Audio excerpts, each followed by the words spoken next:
So I want to begin by offering you something to cleanse your hands with. We're contagious, yeah. Contagious, and might as well do things right. So this is fresh off the news feed. South by Southwest has been cancelled, and we were talking about the Cannes Film Festival and all the repercussions of what a cancelled Cannes Film Festival might look like, or what a festival playing at a different date might look like. So just like the impact of South by Southwest shuttering. It's crazy news. It is huge. I mean, it was due to start next week. And we're talking hundreds of films that were set to premiere, that had publicity plans, that were seeking distribution, hoping for a good word from the fest, that are now have nowhere to go. So the impact is massive. I mean, it's a shame for filmmakers who had booked their tickets and planned and were excited to show their work. That's a shame for the press who are planning to attend. I mean, it's understandable given the situation right now, but it'll be interesting. I mean, this is going to be something that will affect not just South by this year, but some of these films may try for Sundance or for TIFF or anything like that. So it's a game changer. Yeah, we might. I was talking about we're always talking about cancel culture. This is of the most extreme examples, and so that's why we'll talk about it a bit later. But now there's repercussions on Tribeca for the American indie for a lot of doc films, and it's just I'm thinking about a lot of the smaller indie films and how much South by has become this beacon for the past decade plus for the films that don't break into Sundance, and there's a lot of smaller titles that need that extra push. So I can't even fathom. Or a lot of smaller titles that are more genre-y, and so maybe they're not the right fit for Sundance, but they go to South by because the audience there is more receptive to that kind of film. So it's a shame. It's a challenge for sure for filmmakers who were really counting on that boost. Yeah, we often compare. We often say it's the Sundance rejects, but for a lot of these films, Austin and that environment is actually the preferred place to go. I know Olivia Wilde last year, she deliberately wanted to premiere with Janet's Fest. There's I think there's going to be a lot of damage, but I'm curious to see how the other film festivals might sort of how there might be this cooperation. I'm talking just like the North American Film Festival. So we have San Francisco that's coming up in April. We have Seattle, which is almost at the same time as Cannes. And so, I mean, there's a lot of collateral and damage control. And I'm wondering how these festivals are going to sort of deal with this blowback together. I don't know. I don't know what kind of a position a fest like Tribeca is in right now. They're probably, I can only imagine, Cannes is, they're waiting to see if the situation becomes worse. The thing with South by is sponsors companies were pulling out, Amazon and Facebook and Twitter weren't sending people. So it'll be interesting to see. I mean, if that sort of thing starts happening at Tribeca, it may be the same situation. So let's roll into the Cannes Film Festival. Yeah. So today in your inbox and my inbox, we had a firm date as to when Thierry and his team are going to make the announcements, the official announcements. And we know Thierry is very not bullish, but he's strong-willed. I mean, I was joking earlier that he is not. If it comes down to showing the competition in his living room, he'll do it. He will not cancel the fest, even if his feet are held to the fire. So it'll be interesting to see how this situation plays out. But I bet there's a lot of distributors and producers are hoping it stays on as well. I mean, Cannes is coming off a Parasite win for Best Picture. Everyone is looking at it again this year to be the place where an Oscar title is or two will premiere. So if it's canceled, a lot of producers, a lot of distributors are gonna have to scrap some very well-formed plans and make something up on their own. So let's say it does get canceled. Yeah. What are we potentially looking at? Are we looking at would it be in the benefit of the festival to move the date and stay within the 2020 calendar, and somehow, I don't know, get pushed back in the fall? What would be the second best scenario? It's tough. I mean, I don't see them overlapping with Venice or TIFF or anything like that. We know the Cannes Series Festival, which was scheduled for next month, I believe. That's the television version of the Cannes Film Festival, was moved to October. So, I mean, I could see if they maybe push to July, if possible, to still give them that sort of Oscars award season launchpad. Or maybe they go into November, where there's space. I mean, there's AFI, but that usually maybe has one potential Oscar contender, and then maybe they reposition there, but it's tricky. So I'm trying to think, I'm thinking of Venice, and like, if Cannes were to get canceled, that means Venice then becomes like the super nitro version of like the comp titles are gonna be. Well, I mean, I don't see Cannes canceling without already knowing what their backup plan is. So I'm sure Venice is watching, but I think everyone is just on pins and needles, because I mean, some of the titles that we assumed were going to be there are huge. Wes Anderson's The French Dispatch, Paul Verhoeven's Benedetta, François Ozon with his Summer of '85, Taizhou. Annette by Leos Carax. Like, it was lining up to be one of those years where vintage year. So that's probably the other reason Thierry is very much like he will keep that date until he is, kicking and screaming pulled away from it. So I haven't booked my ticket for the festival yet. I have submitted my accreditation, but if they do cancel, that means I'll be beating myself for never having considered Telluride as an option. Like, right. $3,000 for Telluride sort of sounds nice right now, because they could legitimately have a lot of world premieres, which is not, which would be a little bit of an anomaly for them. Definitely. So I guess we'll see. We'll get Topic of film festivals. This week, the Tribeca Film Festival announced their lineup. 95 world premieres. Some films getting international premieres. I asked you, what are some of your curiosity titles, your eyebrow raisers? Let's start with perhaps one of your top picks, if you were to cover the festival. I mean, Tribeca is always a place where you kind of have to take a leap with the films.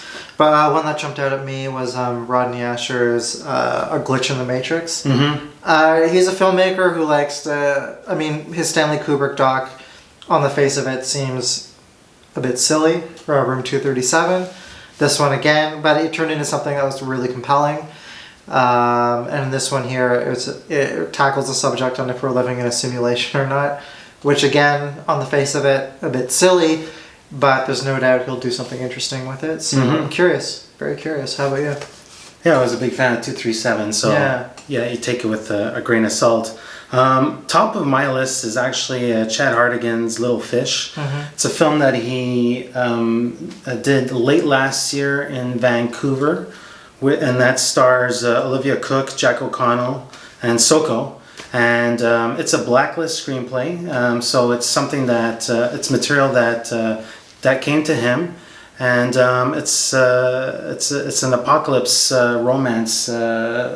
Perhaps some sci-fi elements to it as well. Just a big fan of his since Land Ho. I thought it really had he was able to get great chemistry out of his two main actors, and I get a sense that he probably perhaps worked that skill set with these two young leads. So that's my top pick of that.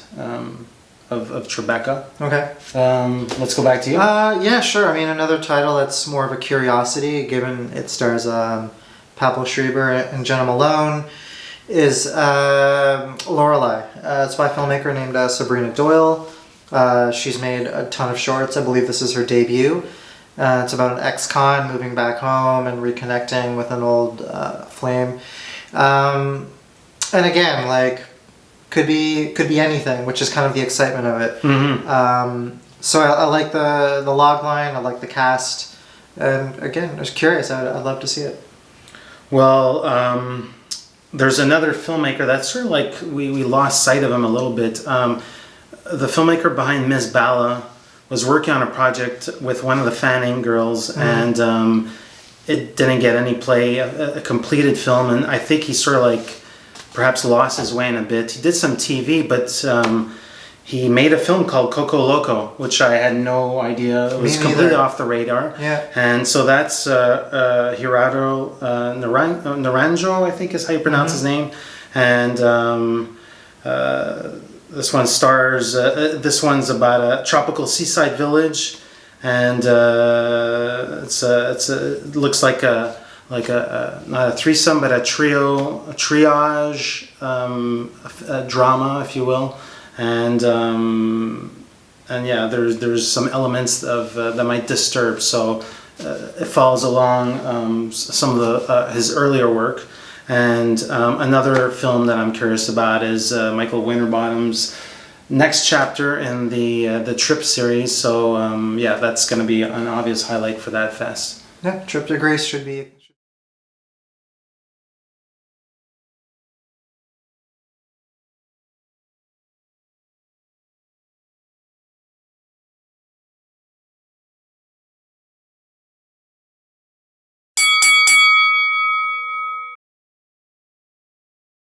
Tag team on a project that's going to be playing in December. I think they know each other fairly well. They're sisters. So the project's the Nightingale. Why would we be excited about a Fanning sister duet? Maybe we could talk about the filmmaker, project itself. Sure. So we're talking about Melanie and Laurent's The Nightingale, starring Elle and Dakota Fanning, who have both done really interesting stuff individually over however many years. But we're interested because of the release date. It's been given a Christmas Day release by Sony. And it really vaults, it makes it an instant sort of potential Oscar contender. And it's a major boost for the director Melanie Laurent, who has directed a handful of films so far. But they've all played in the art house, at the art house, and none of them have really broken out. But the interesting thing here is that it's a reteam between Laurent and Elle Fanning. They did Galveston together, which wasn't great for me. You know, as a noirish film based on a script by Nick Pizzolatto of True Detective fame.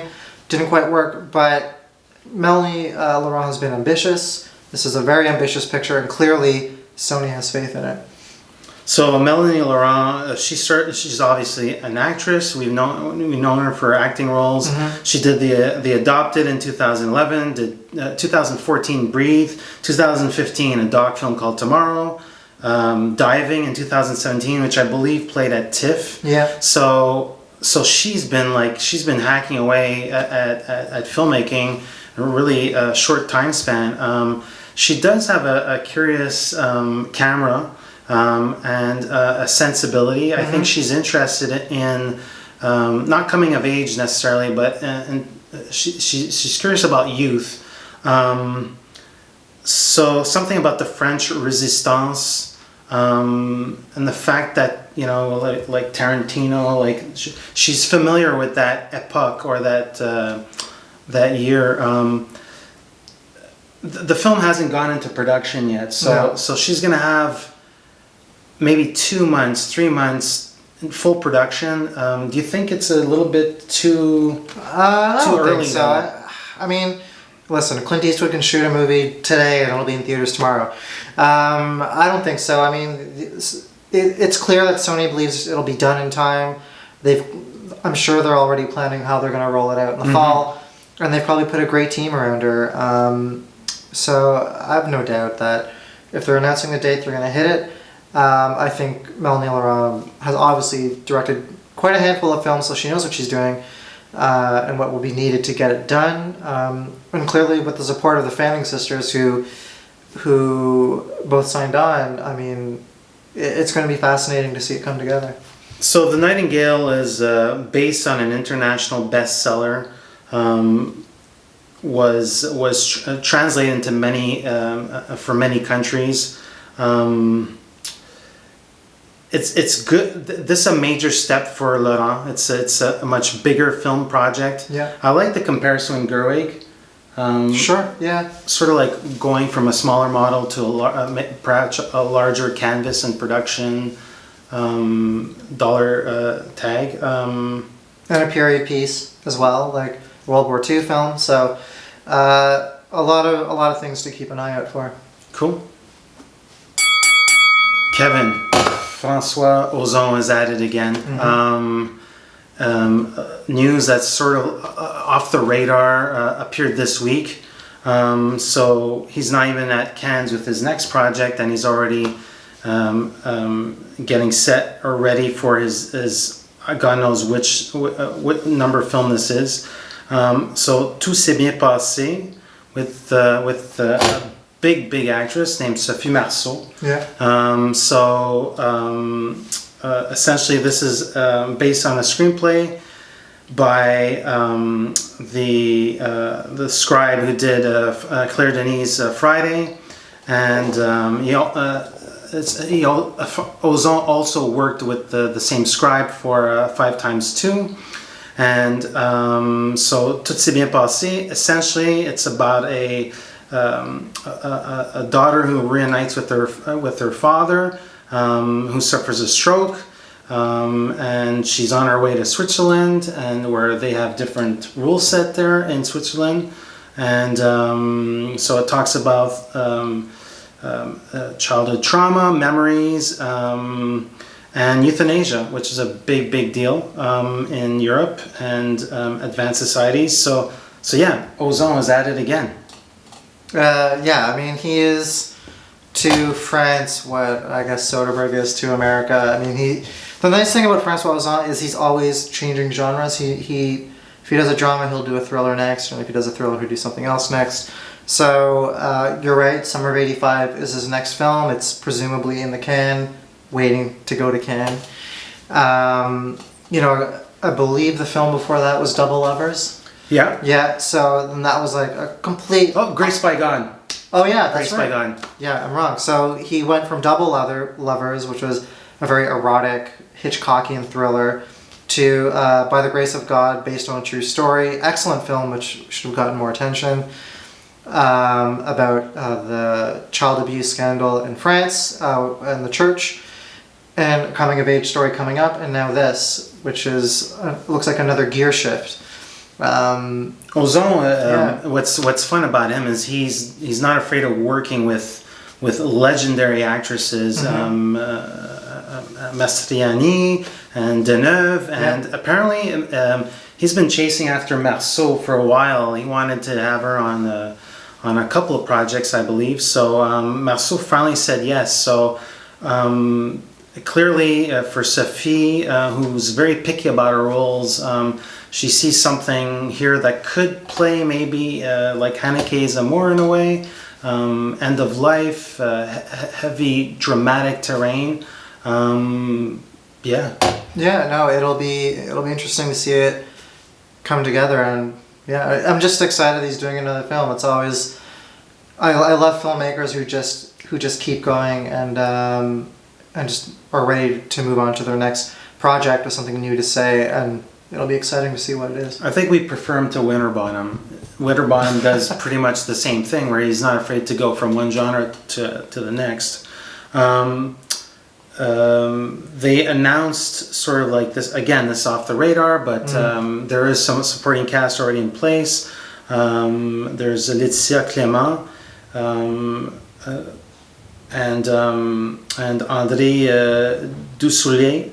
and he's a vet actor who played in some, I'm forgetting some names here, but yeah, just a veteran actor. So it's going to be a nice little package, a smaller, intimate film. So looking forward to it.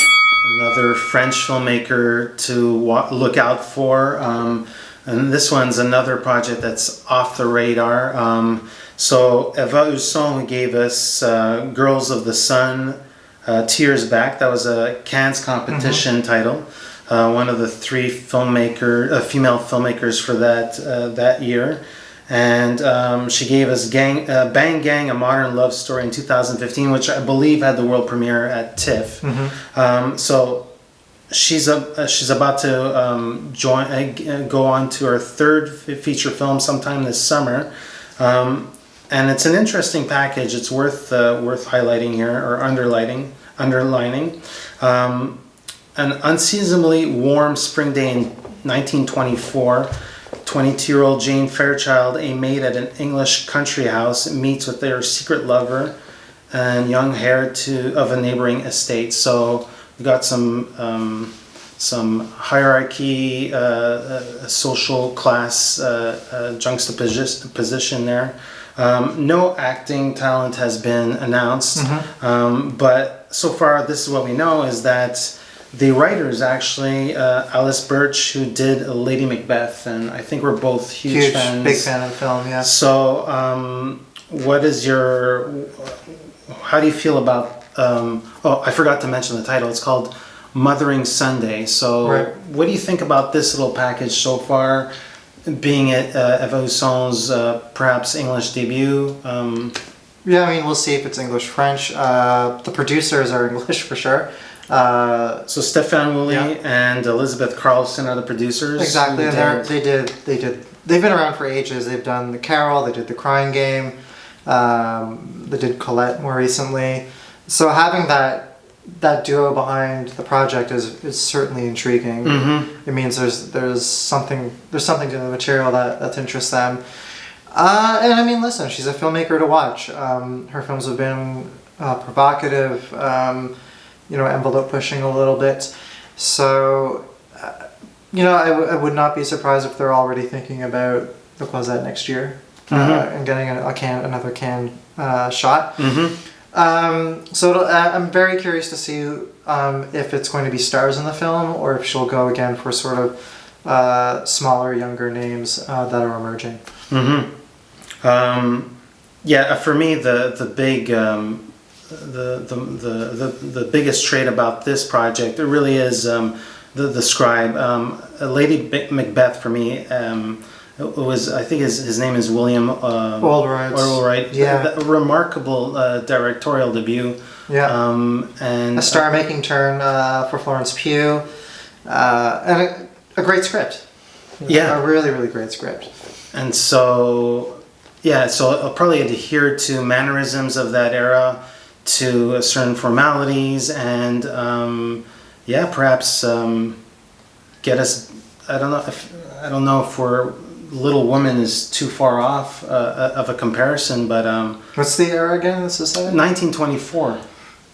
So yeah, a little after that era, I suppose. But I mean, this is one of those ones where we're gonna watch and see who gets attached and see how it develops, and it'll be interesting. Bang Gang and Girls of the Sun were very different in terms of subject matter. So it'll be interesting to see what the next turn dramatically the filmmaker is going to be taking. Yeah, maybe an Andrew Arnold-esque venture into Kevin. Yeah. We have another boxing film on its way, another dramatic boxing film. Do we need one? If it has Mike Tyson, I'm not sure. Good news, it might have Mike Tyson in it. It's called Cussin' Mike. Earlier this week, Screen Daily released the news that the XYZ film guys had packaged a project that has an Oscar winner on board. And it's a biopic that does not necessarily look at Mike Tyson. It looks at the person who brought him from rags to riches. Just to give you a little context on Cussin' Mike, Cuss was the trainer of Mike Tyson, the Mike Tyson that we knew before he bit off anybody's ear. Mm-hmm. It's based on an original screenplay by Desmond Nakano and a book called Mike Tyson, Money, Myth, and Betrayal by Moneth Illingworth. So essentially, this guy named Cuss D'Amato trained boxers, including Floyd Patterson and Jose Torres, and they all became world champions. So I guess this film is going to look at his DNA and look at how did he make these champions. And so the big piece of news out of this is that the actor that's going to play Cuss is Anthony Hopkins. And so, what are your thoughts about a Mike Tyson coach biopic and Anthony Hopkins sort of like getting himself into this material? I mean, listen, Mike Tyson is still a pop culture figure that fascinates people. I mean, his story is, it's crazy. It's a crazy story. I mean, he's been a boxer, an actor. He's been on, I believe he's even been on reality television. He's had a Broadway show. I think that's right. And he's just a figure that fascinates. I think the relationship to his coach is one of the most important of his life.